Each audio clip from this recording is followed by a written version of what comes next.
ભરૂચ જિલ્લામાં અસ્મિતા વિકાસ કેન્દ્ર સંસ્થામાં નિઃશુલ્ક નિવાસી શાળામાં અદામા ઇન્ડિયા પ્રાઇવેટ લિમિટેડ કંપનીના એચઆર વિભાગના પ્રતિનિધિઓ તથા સાઇટ હેડ રમણભાઈ, એચઆર હેડ સૌરભભાઈએ મુલાકાત લીધી હતી।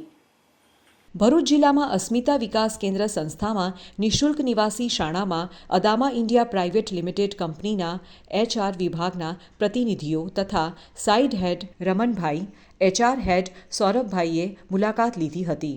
તેઓને સંસ્થાના સ્થાપક પ્રવીણભાઈ પટેલ, અરુણાબેન પટેલ આવકાર આપી સંસ્થાની માહિતી આપેલ। અભ્યાસ સાથે તાલીમ મેળવતા દિવ્યાંગ બાળકો દ્વારા સરસ સાંસ્કૃતિક કૃતિઓ રજૂ કરેલ। છેલ્લા 6 વર્ષથી સંસ્થામાં અભ્યાસ સાથે તાલીમ લેતા 10 બાળકોને દત્તક તરીકે લઈ તેઓને ખર્ચ તથા શૈક્ષણિક વિભાગમાં વિવિધ રીતે કંપની આર્થિક મદદ કરે છે।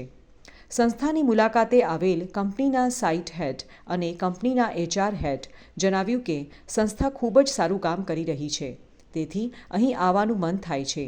શાળાના આચાર્ય મનીષાબેને તેઓનો આભાર વ્યક્ત કર્યો હતો અને સાથે સમૂહ ભોજન લીધેલું હતું। અને પ્રવીણ કાકાને કાકીને ભગવાન વર્ષોના વર્ષો આપણી સેવામાં આપતા રહે એવું ભગવાનને પ્રાર્થના કરીએ અને એમનો આભાર માનીએ।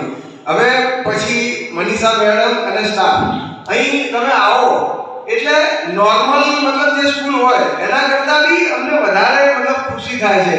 અહીંની મતલબ ક્લીનલીનેસ જોઈએ, બાળકોના ડ્રેસિંગ જોઈએ, એમની ક્લીનલીનેસ જોઈએ, તો આ બધી નાની જૂની વાત નથી। ये हमारी कंपनी ना CSR कमिटी मेंबर्स है। ये लोगों ने अहिया लावा पाछळનું કારણ કે અમારા એમ્પ્લોઈઝ ટ્રસ્ટ સાથે, સંસ્થા સાથે, ટીચર સાથે અને બાળકો સાથે વધુમાં વધુ કેવી રીતે કનેક્ટ થઈ શકે।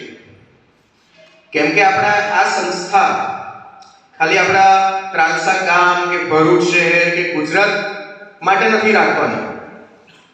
આપણા સંસ્થાનું નામ આખા ભારત દેશમાં સૌથી ઉપર આવે એવું કાર્ય કરવાનું